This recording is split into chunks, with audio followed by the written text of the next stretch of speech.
up, you guys? Just on the way to work again. Wanted to talk about the kidnapping a little bit. Talk about two-faced people and what goes on behind closed doors. Nowadays, you really can't. The people you meet, you really can't tell what they've done in the past. What they're like behind closed doors. That's what they have like for the babysitting. My cousin's a nanny, and she had to do sign up for the whatever website where they people can find good nannies, and they do background checks. And now you can go and do a background check on anyone you want on online, which is pretty cool. You can do a background check on your plumber and all the other stuff. And then people, some companies that have people come to other people's houses, like TV, plumber, something like that, they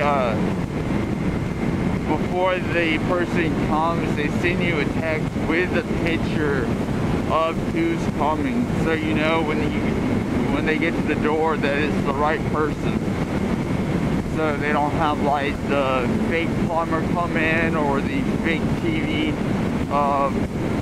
worker to come in and harm you. So you know he's going to be coming into your house, which is pretty neat. But like with the kidnapping, that guy, his neighbor, I forget his name, but he did the interview. They had the funny interview with. He was saying he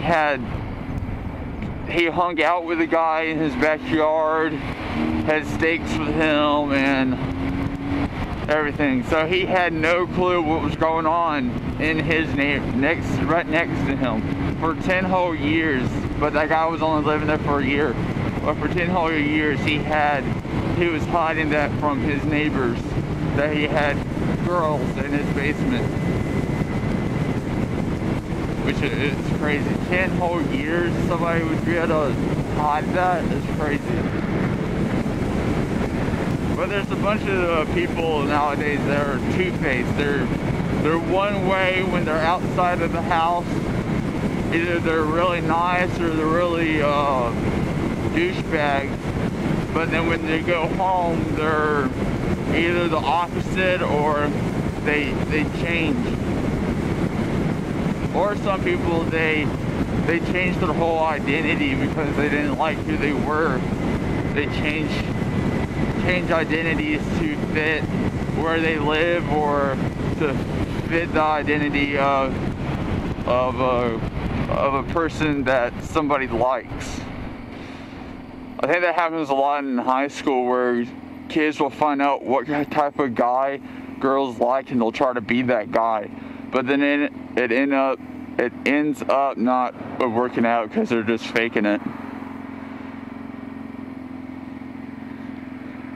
But you never know nowadays what people are really like until you get to know them. But sometimes you don't even know then. Because I think I've heard a story where somebody was married to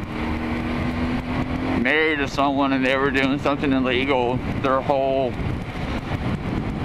relationship, or had another girlfriend or another supposed wife, or was living a separate identity. So you never know now what people are doing. Even with the technology where we can keep in touch 24/7, somehow people are still able to hide a second identity. You even have those people with it looks like they have the best marriage ever. And then when you get home, when you go into their house, like a party or something, they're all happy, they're all smiling. In all the pictures, they're smiling. It looks like they have the best marriage ever. But as soon as you leave and they close those doors, it's arguing, yelling at the kids.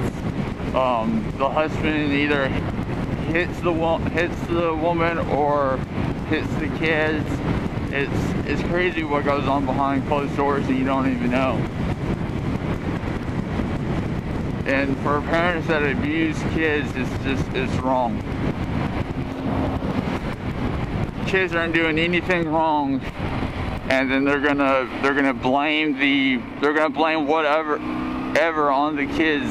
They're having a bad work day or whatever, and they come home and they take their anger out on the kids instead of trying to deal with it themselves like an adult and just get over it. And it's life. You're gonna have bad days. You're gonna have a bad job.